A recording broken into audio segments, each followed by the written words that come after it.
el capacitor, el inductor y la resistencia, miren, son tres dispositivos, los tres dispositivos están inicialmente desconectados. O sea, solamente mediante el switch en la posición D está conectado el capacitor con una fuente, aquí. Entonces es obvio que si dejamos que transcurra un cierto tiempo, mientras el capacitor está conectado con la fuente, es obvio que el capacitor se va a cargar justo al voltaje de la fuente. Cuando nosotros sabemos que está cargado, desconectamos este switch y conectamos este. Entonces, ¿qué va a ocurrir? Que la carga del capacitor va a comenzar a fluir a través de la resistencia de la inductancia, ¿verdad? Entonces, es lo que aparece aquí explicado. Noten aquí al final que en esta segunda etapa, como hemos visto en el problema, en el ejercicio, perdón, en el circuito LC, ¿se acuerdan? Cuando trabajamos con el inductor y el capacitor y la resistencia, que el inductor, al quedar cargado y quedar conectado solo con la resistencia, se comportaba como una fuente de valor negativo, porque fluía y a medida que fluía, aumentaba la carga, la corriente disminuía. Entonces, es lo que ocurre aquí, lo que va a ocurrir aquí con el capacitor. Por eso la corriente inicial es negativa, ¿verdad? Entonces tenemos lo siguiente. Ya cuando está conectado el circuito RLC, aquí propiamente tenemos el circuito RLC. Lo primero que hacemos es una suma de voltajes alrededor del circuito. Y entonces tenemos el voltaje de la resistencia más el voltaje del inductor, que es L por la derivada de su corriente, más el voltaje en el capacitor, que es Q sobre C. ¿Ok? Aquí la corriente, ellos les advierten que está circulando en un sentido contrario al que fluiría si se estuviese cargando el capacitor. Por eso le ponen negativo a todo. Aquí tenemos la suma de voltajes que se hace y llegamos a esta ecuación. El signo negativo se toma, se saca de factor común y se manda al otro lado. Y como tenemos dos variables, tenemos la carga y tenemos la corriente, entonces lo que tenemos que hacer es sustituir a la corriente como la derivada de la carga con respecto del tiempo. Observen que esta ecuación ya aparece ordenada, ya el signo negativo se ha pasado al otro lado y todos los términos han pasado a positivos. Y además, ya se ha dividido por él. El término de mayor derivada va a ser este, porque aquí vamos a tener la derivada de la carga respecto del tiempo. O sea que ese término quedaba originalmente como L por la segunda derivada de la carga respecto del tiempo. El último término es este, ¿verdad? Y el término faltante es este. Entonces observen que se ha dividido por L para dejar la ecuación normalizada. De esta manera nos queda la segunda derivada de Q con respecto al tiempo, más R sobre L por D de Q de T, más 1 sobre LC por Q igual a 0. Esta ecuación, si ustedes la comparan con la ecuación del oscilador amortiguado, ¿se acuerdan del oscilador amortiguado? En el que tenemos la segunda derivada de la variable X, el doble punto, más nos queda lo siguiente. El término que es, si se acuerdan, beta sobre 2m, ¿se acuerdan de esa ecuación? Beta que es b sobre 2m.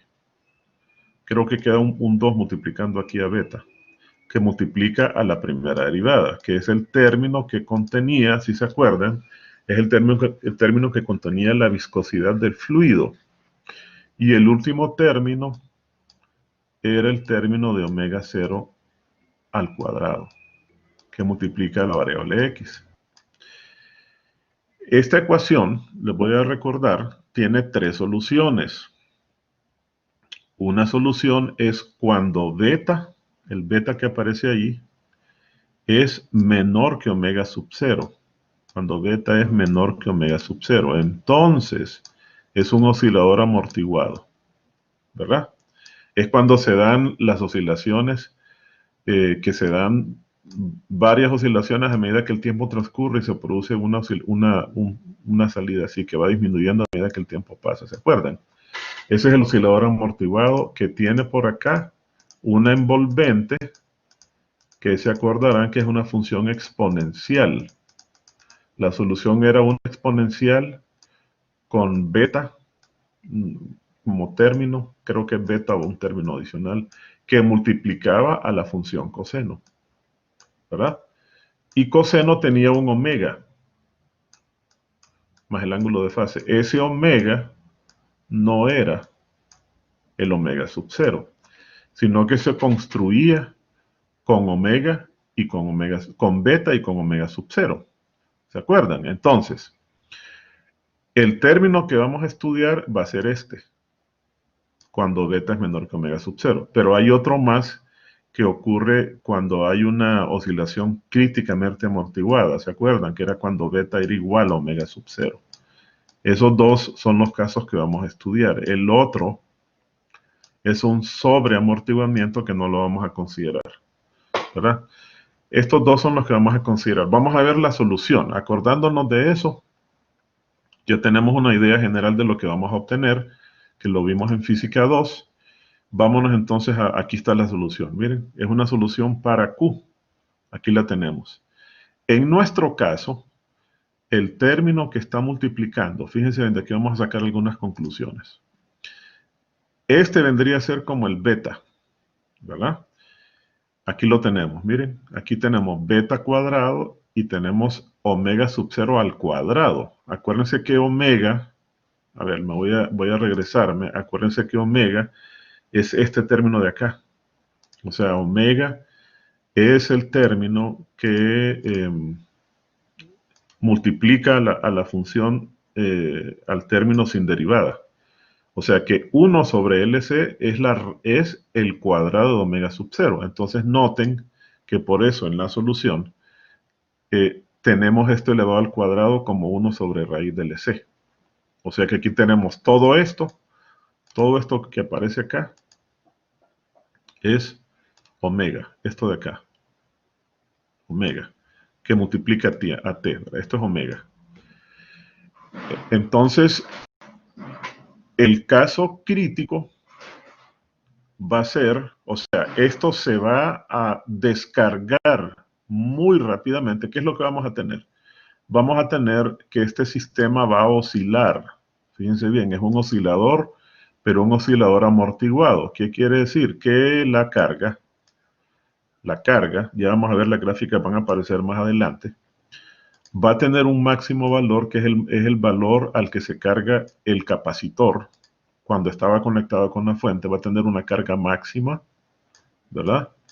Le voy a poner M mayúscula. Y a partir de ahí se va a producir una descarga que va a ser una gráfica exponencial negativa, que es esa que está multiplicando a la función coseno. Y entonces vamos a tener una gráfica que comenzando con este máximo oscila hasta eventualmente anularse. Esto es lo que vamos a tener. Eso es cuando beta, o sea, cuando este término es menor que este, ¿verdad? Pero ¿qué va a suceder cuando son iguales?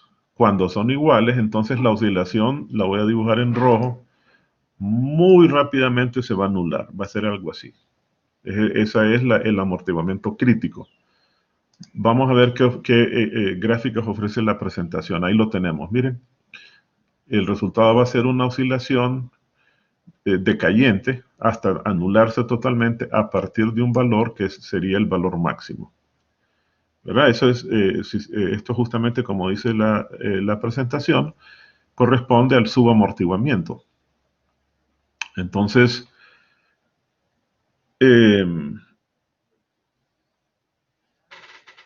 veamos cosas más interesantes que voy a mencionar. Primero, la constante de tiempo. Esta constante de tiempo, si se acuerdan de tau, el tau es el inverso del término que está multiplicando al tiempo en la exponencial. porque tiene es esto que está aquí, R sobre 2L, debe tener unidades de inversa de tiempo, de tal manera que al multiplicar el tiempo se anule el tiempo y nos quede el argumento sin ninguna unidad. Quiere decir que el tau, en este caso, noten que son diferentes. En este caso, el tau no es R sobre C, sino que 2L sobre R. Entonces, ¿qué vendría el tau? En este caso sería el tiempo en el que la carga ha disminuido más o menos al 67%. Eso significa, no lo olviden, que en un problema nos lo van a solicitar, que cuando ha transcurrido 2 veces el tau, en un tiempo igual a 2 veces tau, prácticamente diríamos que la carga ya es cero, se anuló, la carga va a ser cero. Uno diría eso se descargó en ese tiempo. Y va a ser igual, aunque no lo vamos a estudiar, creo que no vamos a ver o ya lo vamos a ver. Va a ser igual al tiempo en el que se carga, en el que se carga. Es el mismo tiempo de descarga y de carga. ¿Ok? Entonces, acuérdense además, algo que debemos mencionar adicionalmente, que la frecuencia a la cual se produce la oscilación, omega, es igual, se obtiene de esta raíz, y es igual a 2pi por f. No se les olvide, de ahí vamos a obtener la frecuencia. Si nos pidieran, por ejemplo, ¿cuál es la frecuencia con la que ese sistema oscila mientras se descarga? Entonces usted sabe que esta raíz es omega y que es igual a 2pi veces la frecuencia de descarga. Y de ahí la va a obtener. ¿Ok? Tenemos la frecuencia de oscilación. Esta es la frecuencia real de oscilación.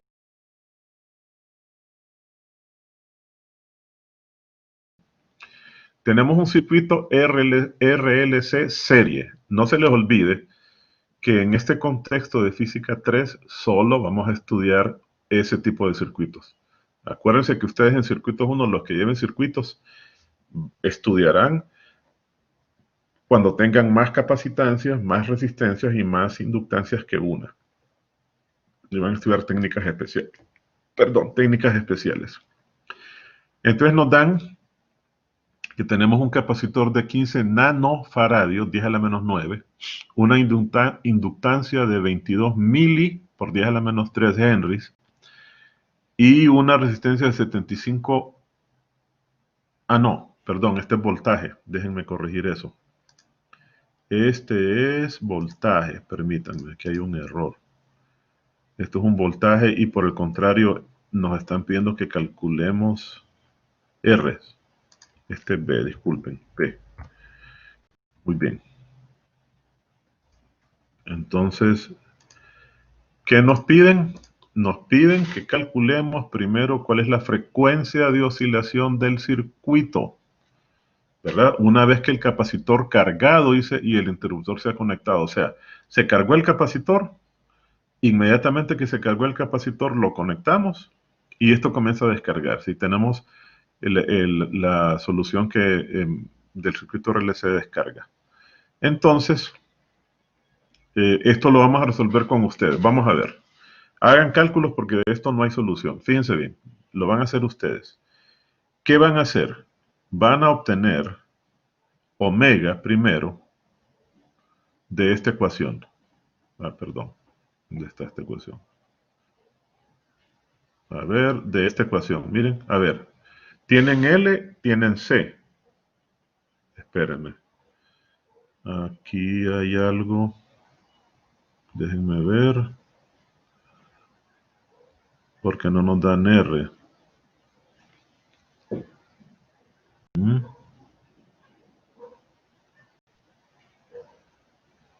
No, R es 75 ohmios, disculpen. Sí, disculpen, si R era 75 ohmios. Sí, porque si no, no lo podemos resolver. Porque no tendríamos la forma de calcular omega. Entonces son 75, voy a sustituir entonces el símbolo de ohms. Ahí está, disculpen. Entonces ahora sí, son 75 ohmios, esa es la frecuencia, ¿verdad? Bien, vamos al siguiente problema. Ahora, siguiente inciso. Ahora nos dicen, miren cómo se va haciendo todo. Con el modelo matemático se va construyendo todo. Son problemas donde lo que hay que tener son bien claras las ecuaciones. Dice, ¿cuánto tiempo se requerirá para que la amplitud de las oscilaciones disminuya al 10% de su valor original? Entonces, ¿eso cómo lo vamos a hacer? Bueno, vamos a tomar la ecuación que corresponde a la solución, que la tenemos acá, fíjense bien. Y esa ecuación la vamos a sustituir para, de tal manera, dice, ¿en cuánto tiempo la amplitud de las oscilaciones disminuirá al 10%? ¿Qué es lo que van a hacer? ¿Se acuerdan cuando hicimos este tipo de problemas? Que lo que haríamos es, fíjense bien, una opción obvia, ¿verdad? Sería tomar toda la ecuación. Entonces tendríamos que tomar aquí que la carga final es 0.1 de la carga inicial. En este caso, tenemos que calcular la carga. Decir lo siguiente, déjenme, lo voy a escribir eso, permítanme. Tendríamos que decir lo siguiente, que queremos encontrar el tiempo t, vean, para el cual la carga sea el 10% de la inicial. La ecuación tendría aquí a la carga inicial. Le voy a poner Q sub 0, la carga inicial del capacitor, que sería el A, por E, que multiplica esto. Entonces usted diría que Q es igual a 0.1 de la carga inicial. Y esto va a ser igual, va a ser igual a Q sub 0 por todo lo demás. Por E a la menos R sobre 2L por T, ¿verdad? Entonces usted sustituye aquí el tiempo desconocido.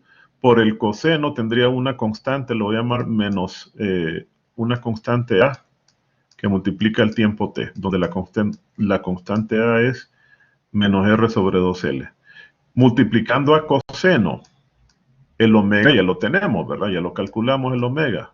Ustedes ya lo calcularon, les dio 55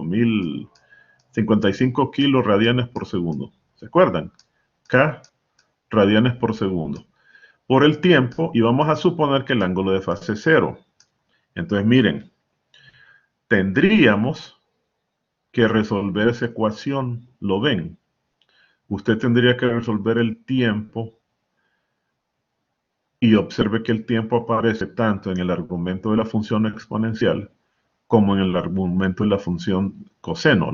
Entonces, lo que vamos a hacer ante la evidencia de que es una ecuación trascendente es que vamos a separar solamente la parte de la ecuación que estrictamente tiene que ver con la amplitud, o sea, solo esta parte de ahí, por Q sub 0, ¿verdad? Igual a Q sub 0. Entonces se cancela Q sub 0, entonces nos queda solo E a la menos el valor de R que usted tiene ahí, ese R lo tienen el valor de L, entonces lo van a dividir sobre 2L, y van a despejar para el tiempo. Ahí va a quedar una ecuación, van a tener que aplicar la función inversa, que es el logaritmo natural. Bien. Este es el inciso B. Vamos al inciso C. ¿Qué nos piden en el inciso C? En el inciso C, se nos pide que encontremos cuál es el valor de la resistencia. Miren lo que dicen, cuál es el valor de la resistencia. Quedaría como un resultado un circuito críticamente amortiguado, ¿se acuerdan? Lo que les había mencionado. ¿Qué quiere decir? Que nos vamos a venir a la ecuación de omega, aquí lo tenemos, y en esa ecuación de omega, nosotros sabemos que el amortiguamiento crítico ocurre cuando este término, que es 1 entre LC, es igual precisamente al otro término. Ocurre cuando los dos términos dentro de la raíz son iguales.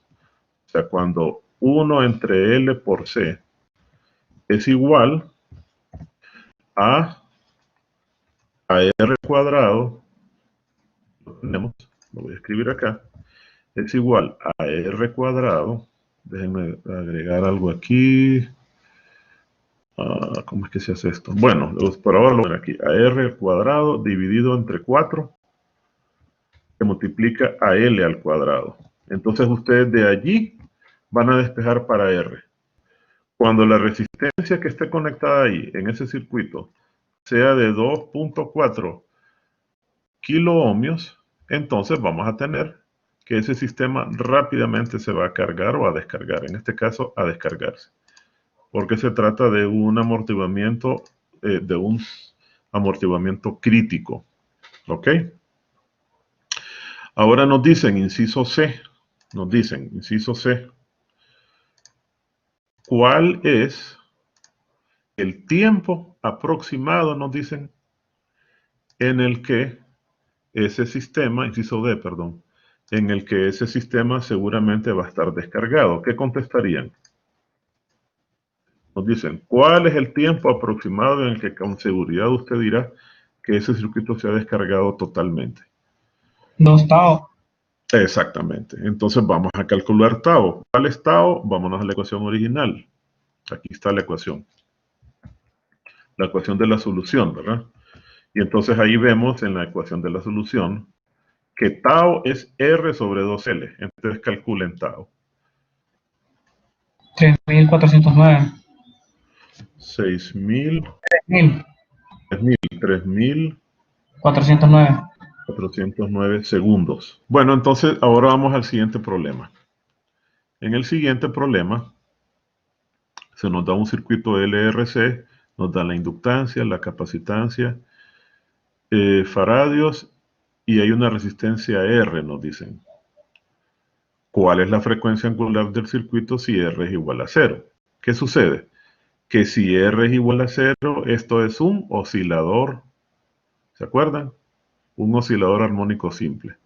Entonces solo nos iríamos a la ecuación que corresponde y calcularíamos omega. O sea, vamos a irnos a la ecuación del oscilador.